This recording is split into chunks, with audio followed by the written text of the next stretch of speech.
Tiago Vilaça construiu grande parte da sua carreira profissional na área da banca e em 2017 criou a Matfin, uma empresa de consultoria financeira dedicada a diminuir o fosso existente entre as PME e as microempresas e as instituições financeiras que as financiam, assegurando uma vantagem negocial. Agora, explica o impacto que a conjuntura económica atual pode ter nas empresas. Obrigada, Tiago, por estar aqui connosco à conversa. Nesta que é uma oportunidade também para percebermos o que é que aí pode vir nesta questão da conjuntura económica e o que é que as empresas podem esperar. A minha primeira pergunta era exatamente sobre isso, era como é que então as empresas se podem preparar para este impacto que possa vir aí no que diz respeito ao seu custo de financiamento. Antes de mais, Sara, obrigado, boa tarde e obrigado à Bola Magazine por este convite. Sim, nós há vários anos que vamos acompanhando um bocadinho tudo aquilo que são as necessidades de investimento, que normalmente estão associadas a investimento das empresas. Nós já temos aqui algumas empresas com acompanhamento permanente, sob gestão, e permite-nos também aqui uma espécie de laboratório de investigação e desenvolvimento, ou seja, nós conseguimos aferir, porque já são alguns setores, várias áreas, e dá para palpar um bocadinho, pelo menos, aquilo que é o tecido empresarial local.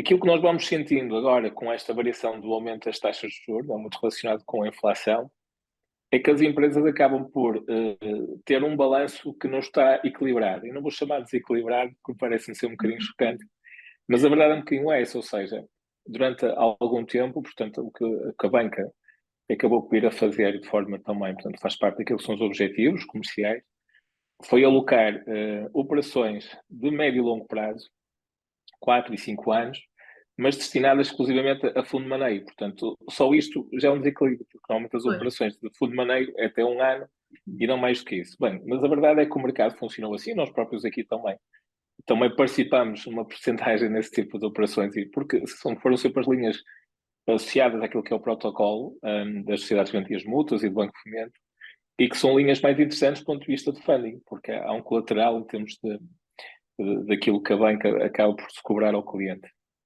Até aqui tudo bem. Agora, depois nós temos empresas que alocaram esses capitais também para políticas de investimento e cresceram, ou reforçaram stocks, estão mais presentes em termos daquilo que é o seu cliente final. E há outras que, por sua vez, que foram, se calhar, financiar ativos que não são tão líquidos, não é? Porque podem se terem mais crédito a cliente, porque têm mais dinheiro na conta, Claro. também não é propriamente muito salutar, não é? Mas no final do dia, o que nós estamos a sentir agora, com o agravamento das Euribors, e está escalado Euribors negativas para 3,5% ou 3,4%, Sim. de Euribor média a Voltaram 12 a subir meses. recentemente, não é? Sim, e também não se verifica, pelo menos a curto prazo, quando é que isto vai estabilizar ou vai começar a fazer a ligeira correção para começar a baixar. Nós começamos a ter agravamentos que, a nível de tesouraria das empresas, com impactos nefastos, ou seja, nós vamos começar a ter agora uma componente de juros que vai ter aumentos de 200, 300 ou 400 do valor da prestação mensal ou trimestral, em alguns casos. Bem, e agora a questão que se coloca é como é que se resolve isto. Portanto, isto não tem uma solução imediata. Portanto, isto agora terá que haver uma forma inteligente de refinanciar o ciclo produtivo ou o ciclo daquilo que é a transformação do produto, fundo de maneio, mais uma vez, por linhas que sejam mais vantajosas em termos de utilização, portanto, utilizar crédito único e simplesmente necessário e começar a pensar em liquidar antecipadamente estas operações. Porque a verdade é uma só, se nada for feito, nós vamos ver agravamentos de encargos financeiros naquilo que é a conta da exploração das empresas, que vai atirar as empresas para terrenos negativos, do ponto de vista dos resultados. E depois vamos começar a ter aqui uma espiral negativa, que é as empresas vão à banca e a banca diz, ora bem, mas nós não financiamos empresas com resultados negativos. A necessidade aumenta e a capacidade de se endividar, essa diminui. Portanto, estamos aqui claramente naquilo que será um contraciclo. Nós verificamos, não é, que o governo está muito preocupado com os particulares, e muito bem, porque é um orçamento familiar e há de ter impactos nefastos daquilo que é o dia-a-dia das famílias, mas esta componente das empresas também não será menos importante, porque só não se sente tanto este incremento das taxas de juros, porque as Euribors ainda estão a atualizar. Portanto, nós estamos em fevereiro, está-se a sentir agora o impacto do Euribor a 12 meses face a fevereiro de 2022. Mas março, abril, maio, até junho, portanto, até final deste primeiro semestre, isto vai ser muito notório daquilo que é a vida das empresas. Pois. Tiago, falou aí numa questão que encaixa precisamente aqui na pergunta seguinte, no fundo, que é exatamente esta questão da banca estar, em primeiro lugar, menos receptiva quando se fala em assumir 100% do risco de um financiamento, digamos assim, portanto, no que diz respeito aos investimentos que os empresários possam fazer, e depois, por outro lado, também não temos aqui propriamente novas linhas de apoio aos empresários, como tivemos na altura, por exemplo, da Covid, em que isso de facto se verificou e havia aqui umas linhas diferentes que podiam ser utilizadas pelos empresários para fazer também, depois, posteriormente, uma gestão diferente, digamos assim, destes ativos. Quais são as dificuldades que nós vamos poder observar daqui para a frente? O Tiago já falou um pouco disso, mas se calhar faz sentido incidirmos aqui um bocadinho mais neste assunto. Que dificuldades é que esta resistência da banca, por um lado, em financiar, então, enfim, assumindo mais o risco, digamos assim, destes mesmos financiamentos, e por outro lado, esta ausência de novas linhas de apoio aos empresários, vai ter, refletindo-se precisamente naquilo que falava, na questão dos financiamentos. Temos aqui financiamentos a médio e longo prazo, alguns deles não para os propósitos que deviam ser, não é? Daquilo que o Tiago acabou de mencionar, e depois também temos os outros, não é? Temos aqueles financiamentos que já têm a ver enfim, faz a gestão do dia a dia, do dinheiro do dia a dia, e que também ele está financiado, e portanto há aqui dois lados, digamos assim, que devem ser pesados. O que é que lhe parece que pode ainda vir aí? Bem, nós estamos claramente, a banca, quando eu digo, a banca não é resistente a financiar, a banca tem também, ou seja, tem que ter condições para poder financiar a economia de forma saudável.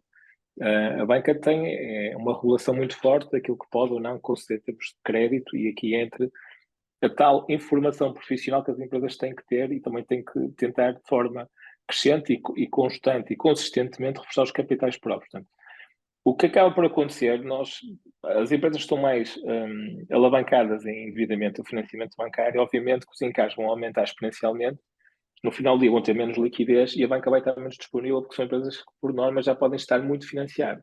Claro. Aquilo que eu digo preciso compreender para onde é que foi esse financiamento? O que é que está a financiar? Está a financiar crescimento? Está a financiar investimento, propriamente dito? Esse investimento vai se traduzir em quê? Novos mercados, novos produtos, melhor margem.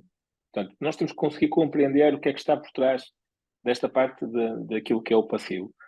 E porquê este paralelismo com a questão do Covid? Bem, no ano, quando o Covid surgiu, todos nós ficamos bastante assustados e eu acho que houve aqui uma organização das economias e dos países da zona euro, onde tentar que tudo o que fosse agente económico estivesse dentro desta zona, não é? Daquilo que é em concreto em Portugal, não tivessem problemas graves do ponto de vista de não estarem operacionais, não estarem a trabalhar, porque as empresas estiveram encerradas e nós temos aqui setores, caso da restauração, da hotelaria, que tiveram fechados durante meses, meses e meses, portanto, ginásios, portanto, recordo perfeitamente isso. Portanto, este financiamento nessa altura foi muito também para dar uma certa estabilidade ao mercado, para que não houvesse despedimentos em massa e as empresas se mantivessem à tona da água e fossem mais ou menos solventes.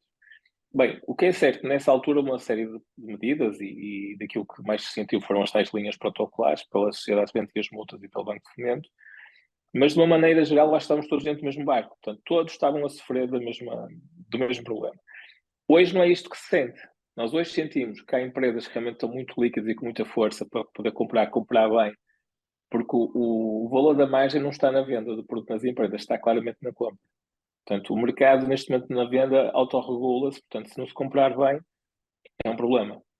E para se comprar bem tem que haver alta capacidade de investimento em compras, não é? Compras a pronto pagamento, dar crédito aos clientes, portanto é um bocadinho por aqui. Mas eu acho que nós hoje, aquilo que nós estamos a atravessar, não estamos todos dentro do mesmo barco, é isso que eu quero dizer. Portanto, nós corremos o risco de haver aqui um fosso maior entre as micro e pequenas empresas e as médias empresas, porque, em teoria, as médias estarão já mais bem preparadas para isto, já têm os capitais próprios mais adequados, já têm um bocadinho mais de capacidade para fazer face. Então, o que é que vai acontecer naturalmente? Vão tentar aglutinar tudo aquilo que é concorrência, portanto, são os agentes a funcionar, não é? No seu dia-a-dia, quanto mais seja pela capacidade de compra, quanto mais não seja pela capacidade de subir preço e não baixar logo de seguida. Portanto, e aquilo que eu digo, quando a banca pode estar mais resistente, a banca não estará mais resistente, a banca tem menos motivação para correr riscos maiores. Porquê? A ausência de linhas protocolares faz com que o risco seja 100% do banco. Numa altura onde os depósitos a prazo não estão a ser bem remunerados, ou pelo menos não estão a ser remunerados comparativamente à subida da Euribor, então nós temos remuneração de depósitos a prazo abaixo de 1% e subidas da Euribor acima de 3%, portanto a banca claramente, sem fazer nada, já está a ganhar dinheiro. Não é? A banca, a outra exploração deles resume-se ao produto bancário, que é juro, a diferença dos juros, daquilo que paga, daquilo que cobra, e as comissões que cobra também aos seus clientes. Portanto, a banca não tem motivação, nem tem grandes vantagens em correr grandes riscos. Porque as linhas protocoladas do calendário é um bocadinho isso. Aliás, o Banco de Fomento também nasceu exatamente porque numa altura onde a banca estava menos interessada em fazer crédito, tinha menos capacidade. Exatamente. Portanto, o que nós precisamos aqui é de estimular um bocadinho a que a banca esteja mais disponível. Mas, repare, também, de repente, não temos uma solução direta, porque não é com mais crédito que resolve este tipo de problemas. A questão é que o Euribor subiu e subiu para todos, e o único mecanismo que existe de indexação dos créditos é o Euribor. Portanto, se calhar temos é começar a repensar e a arranjar aqui outras ferramentas para fixação de taxa de juros, e não é nada de novo. Nós temos aqui países bem mais evoluídos na Europa, como a Alemanha, a Inglaterra e Suíça, que já há muitos anos que trabalham com ferramentas de fixação de taxa de juros e que já conseguem ter quase um bocadinho como os seguros, já tem aqui uma cobertura, porque no final do dia é isso que está por trás da fixação da taxa de juros, onde já conseguem dar uma margem confortável para o cliente. Agora, também não faz sentido nesta altura nós fixarmos taxas de juros acima dos 5%, quando as Euribor estão a 3, 3,4, não é? Portanto, ainda não é uma margem que dê conforto a nenhuma das partes. Portanto, a banca tem que libertar aqui um bocadinho, e eu acho que aquilo que está a faltar é criar carteira daquilo que é a fixação da taxa de juros nos bancos nacionais. Uhum. Tiago, nós tínhamos aqui a pergunta seguinte, no fundo, passava exatamente aqui por esta questão do desequilíbrio que o Tiago já mencionou relativamente aos empréstimos que as empresas têm ativos, seja, enfim, de que duração forem, no fundo, e para que objetivos forem. E, portanto, eu vou-lhe fazer aqui uma pergunta um bocadinho diferente, mas que vai no seguimento daquilo que o Tiago tinha dito, que é exatamente esta questão das dificuldades que podem existir e que provavelmente irão, de facto, existir relativamente a empresas de média dimensão e microempresas. O nosso setor, enfim, o nosso tecido empresarial em Portugal é muito constituído por este tipo de empresas, portanto, as PME fortemente, e depois temos ainda as micro, que são ainda mais pequeninas. Parece-lhe que este tipo de impacto pode alterar, de certa forma, o nosso tecido empresarial, ou seja, nós podemos ter aqui, eventualmente, empresas que não conseguem lidar com esta situação e acabam por, enfim, se fundir com outras e criar aqui, se calhar, uma empresa maior, ou termos aqui uma mudança de mercado noutro sentido que o Tiago lhe pareça possível, diretamente relacionada com esta questão, enfim, desta conjuntura económica que nos surgiu aqui. O que é que nós podemos esperar destas alterações? Porque vai ser difícil, não é? O impacto vai ser grande. Já se começa a notar muito isso. Portanto, aquilo que eu noto mais nas empresas mais pequenas, nas microempresas, é que de facto também elas recorreram a algumas linhas de 4, 5 e 6 anos, reforçaram o fundo de maneio, não houve investimento para aumentar a capacidade produtiva, a melhoria de produto. O que existiu foi mais facilitismo do lado dos clientes, ou seja, deu-se mais crédito, mais tempo, correu-se maiores riscos.